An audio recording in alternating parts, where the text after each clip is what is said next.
कोणता सर्व्हर होता? 6 नंबर.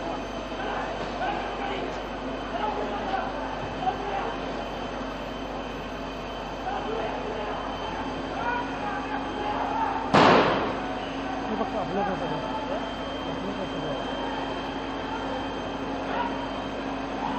लावून देतो ना बॅटरी. हे केबल ठेवून लाव.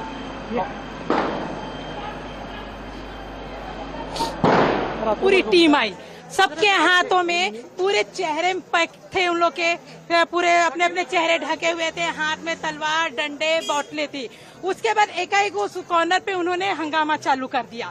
उसके बाद में हंगामा के साथ साथ में लोगों के शटर, घर को फोड़ना, पत्थरें फेंकना, इतना पत्थरें फेंके। पत्थरों के साथ साथ में फिर लोग ना गाड़ियों को खींचकर फोड़ना चालू कर दिए हैं।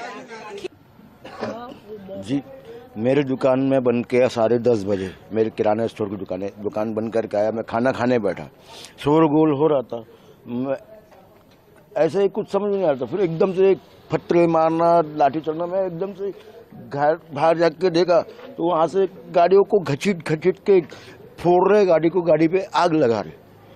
3 लोग अंदर घुसे, उन लोग को ऊपर से भैया लोग ने चिल्लाए, तो उन लोग निकल गए।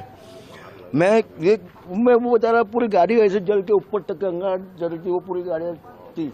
मैं आया पानी का पाइप लेके, गाड़ी को मैं कैसे बुझाने के लिए, तो मेरे को पत्थर फेंक के मार दिए। ये पूरा पत्थर फेंक के मारा। मैं घर के अंदर घुसा। हम लोग ने पुलिस को फ़ोन किए थे, यहाँ पे जब ये सब काम हो रहा था, हमने पुलिस वालों को 3 बार फ़ोन किए। मैंने नहीं किया, सभी लोग नहीं किए, मैंने अपने से किया, लेकिन नहीं आए। वो आए कब? जब ये पूरी पिक्चर ख़त्म हो गई। उसके बाद पे वो जला जुलू के मार के और भाग गए। वो आधी गली से उधर, आधी गली से उधर भाग गए। उसके बाद पे पुलिस आई है। मतलब क्या हुआ? आज सबकी गाड़ियाँ, आज पूरी गाड़ियाँ, एक किसी ने किस्तों पे लिया, किसी ने सेकेंड हैंड लिया, कोई कैसे लिया। आज बेचारे कई लोग तो मेरे यहाँ पे जो रेंट पे है, उन लोग का क्या हाल होगा? बेचारे तो कैसे करके आज पूरी गाड़ी। इसकी कंप्लेंट आपने की है क्या? कंप्लेंट मांग क्या है आपकी? अरे हमको बस यही है कि भैया कुछ नहीं, चलो जो हुआ सो, हमको गाड़ी जो है, जो भैया हम लोग की गाड़ी का 2 गाड़ी मेरी जली है, वो किराएदारों के आगे गाड़ी चली, बाजू पड़ोसी के आगे गाड़ी चली। गाड़ी का कुछ तो, गाड़ी उठा के लेके जा रहे थे रात को, हमने नहीं ले जाने दी भैया। वो बोले तुम उधर पे जाके, हम बोले उधर जाके कि हम चक्कर लगाएंगे पुलिस स्टेशन पे। वो बोलेंगे आओ जी जाओ जी, कुछ नहीं। अरे ये गाड़ी को अगर तुम बोलते कि हमको 0.5% या 1% भी गाड़ी का हर्जाना देते तो हम मानते थे। आपको ये कैसा लगा? चोट कैसी आई? ये मुझे पत्थर मारा गया ना, मेरे ये गाड़ी इधर खड़ी थी, पूरी आग लगी थी, मैं गाड़ी को, आग जल रही थी, बुझाने के लिए मैं बाहर आया तो पत्थर यहाँ से लेके वो ऊपर बिल्डिंग तक के मारे। वो वहाँ के पूरे बिल्डिंग के ऊपर कांच फोड़ डाले। आपका नाम बताइए। शरद गुप्ता। हुआ किस तरीके से अटैक हुआ यहाँ 9:30 से 10:30 के बीच में कम से कम 200 से 300 लोगों की यानी आए, यहाँ जमघट हुआ, तैयार हुआ। जमघट होने के बाद में ये गाड़ियों को खींचने में आई इधर में, और यहाँ कार सामने खड़ी थी। मेरा रामनवमी पोद्दारेश्वर राम मंदिर की झांकियों का, मेरा डेकोरेशन का पूरा माल खड़ा था यहाँ। तो उन्होंने सब निकाल के मेरी बाइक, मेरे भाइयों की बाइक, इन्होंने सब रोड पे लाके या जलाए, और जलाने के बाद में ये गलियों से भाग गए। तब तक का पुलिस कम से कम आधा घंटा, पौन घंटा ये चलते रहा प्रोग्राम।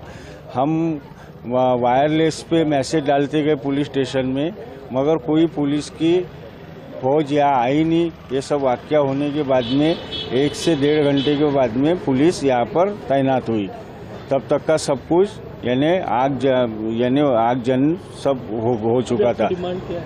अभी हमारा कहना ये है कि हम लोगों की जो गाड़ियाँ है जो जल चुकी, अभी हमारे पास जाने के लिए कोई साधन नहीं, कोई गाड़ियाँ नहीं है, तो इसका कुछ अगर गवर्नमेंट या कुछ इंश्योरेंस क्लेम से अगर मिलता हो तो बहुत अच्छी बात होंगी। यहाँ कहा जा रहा है कि सीसीटीवी जो लगे थे उसको भी तोड़ा, उसको सबसे पहले टारगेट उन्होंने सीसीटीवी जितने कैमरे लगे हुए थे ये सबको पहले उन्होंने टारगेट किया गया। पहले सबसे पहले वो कैमरे तोड़े ताकि उनका चेहरा वो रिकॉर्ड ना हो, और रिकॉर्ड ना होने के कारण की वजह से फिर बाद में इन्होंने गाड़ियों को अपने लाके यानी जलाना चालू किया। सबसे पहले उन्होंने सीसीटीवी कैमरे को टारगेट बनाए थे।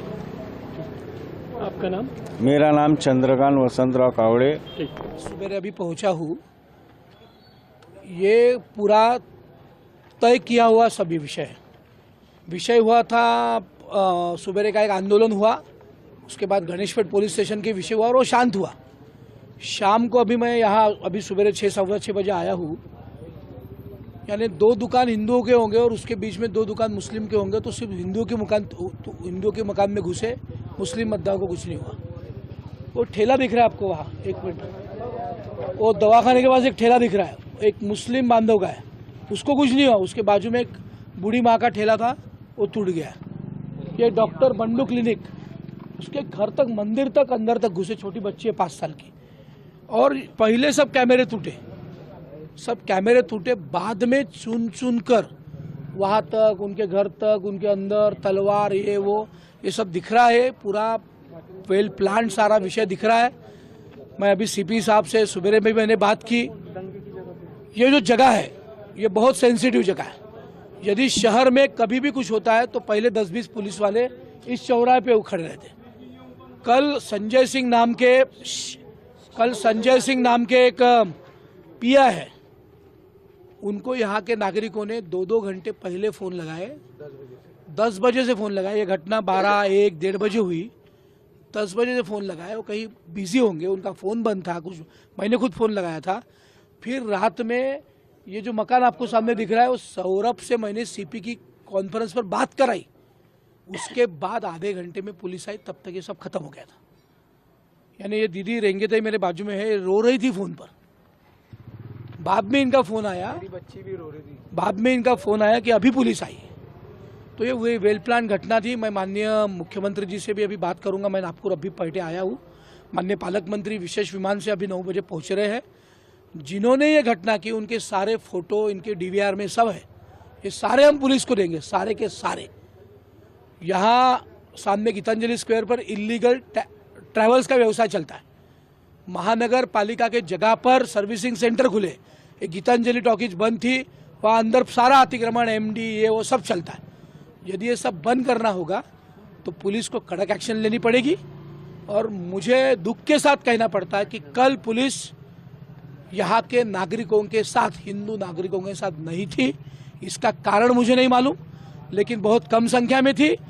और संजय सिंह जैसे पिया है जो नागरिकों की बात नहीं सुन सकते, बाकी सारे मार्केट 10 बजे, 10:30 बजे, 11 बजे बंद हो सकते, तो मोमिनपुरा का भी मार्केट बंद हो सकता। लेकिन तहसील पुलिस स्टेशन के साथ जो यहाँ के लोग कह रहे हैं कि उनके सारे लागे बांधे हैं, तो मैं सीपी साहब से आज अनुरोध करता हूँ कि वो खुद आके बैठे, इन सभी नागरिकों से बात करें और तुरंत इस पर कार्रवाई करें।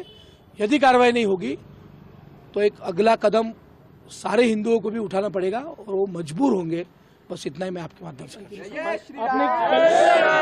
कल आपने आरोप लगाया था इसमें कुछ बाहर के लोग भी शामिल हो सकते। बहुत सारे जगह पे बाहर के लोग, यानी यदि ये मोमिनपुरा बस्ती से नजदीक है तो उधर से भालदारपुरे से आ रहे, उधर हसनबाग से आ रहे, यहाँ के लोग वहाँ जा रहे। और मुझे ऐसा बताइए, इस रोड पर मुस्लिम बांधवों की भी गाड़ी लगती है हर रोज, पार्किंग यहाँ होता है, कल कोई पार्किंग नहीं था।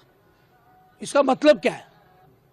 इसलिए सारा प्लानिंग के साथ हुआ है। ऐसा आज प्रथम दर्शन दिख रहा है। मैं खुद साइड पे खड़ा हूँ, आप सारी जली हुई गाड़ियाँ, महिलाओं से बात करने का तरीका, यानी महिलाओं के बारे में बात करने का तरीका, घर घुसने का तरीका। विषय हुआ शिवाजी पुतले के पास, उसका दिन भर चला गणेशपेट पुलिस स्टेशन में, वो खत्म हुआ। रात में वेल प्लान ये हुआ है। मैं सीपी से, माननीय मुख्यमंत्री जी से, माननीय पालक मंत्री अनुरोध करता हूँ कि ये सारा विषय का इन्वेस्टिगेशन करके इन दुकानों के DVR लेके, कैमरे तोड़े गए कैमरे, तो मेरी विनती इतनी है कि ये इसका पूरा हो जाए। महाराष्ट्र देवेंद्र फडणवीस जी के गृह क्षेत्र में, नागपुर में, महल इलाके में दंगा भड़का है। नागपुर 300 साल पुराना शहर है और इस 300 साल के इतिहास में नागपुर में कभी दंगा नहीं हुआ। ये हम सबको ये सवाल पूछना है कि आखिर ऐसी स्थिति क्यों बनाई गई। दोनों जगह, केंद्र में भी भारतीय जनता पार्टी है, राज्य में भी भारतीय जनता पार्टी है। विश्व हिंदू परिषद और बजरंग दल ने अगर एक प्रोटेस्ट का आयोजन किया, किस मुद्दे को लेकर? औरंगजेब की कब्र को हटाने के मुद्दे को लेकर। तो क्या सरकार ने पूरी व्यवस्था कानून व्यवस्था बनाए रखने के लिए कोई इंतजाम नहीं किए थे। मैं, कांग्रेस पार्टी, हम लोग सब नागपुर की जनता से एक अपील करते हैं कि शांति बनाए रखिए। ये जो खेल खेला जा रहा है, 300 साल पुराना इतिहास को आज एक मुद्दा बनाया जा रहा है, इस खेल का शिकार न हो, शांति बनाकर रखना ही हम सबके हित में है। कुछ राजनीतिक दल ऐसे हैं जो भड़काते हैं और उनको लगता है कि उनका राजनीतिक हित इसी से सध रहा है। ऐसी राजनीति से हम सबको बचना है और शांति हम सबके लिए बहुत आवश्यक है। नागपुर के महल इलाके में जिस प्रकार से तनाव की स्थिति निर्माण हुई, ये बहुत ही निंदनीय है। जिस प्रकार से कुछ लोगों ने पत्थरबाजी की है, पुलिस पर भी पत्थर फेंके हैं, ये बिल्कुल गलत है। मैं स्वयं इन सारी घटनाओं पर नजर रखकर हूं। मैंने पुलिस कमिश्नर को ये कहा है कि कानून व्यवस्था बनाने के लिए जो भी कड़े से कड़े कदम उठाने की आवश्यकता हो वो उठाए जाए और शांति को बनाया जाए। अगर कोई दंगा करता है, कोई पुलिस पर पत्थर फेंकता है, कोई समाज में तनाव निर्माण करता है, तो ऐसे सभी लोगों के ऊपर कड़ी से कड़ी कार्रवाई की जाए। और मैं सभी को अपील करता हूं कि नागपुर एक बहुत ही शांति प्रिय इस प्रकार की नगरी है, यहाँ की शांति भंग न हो, इस प्रकार से सभी लोगों ने व्यवहार और बर्ताव करना चाहिए। और कोई भी अगर इस प्रकार से तनाव निर्माण करने का प्रयास करेगा तो उसके ऊपर बहुत कड़ी कार्रवाई की जाएगी।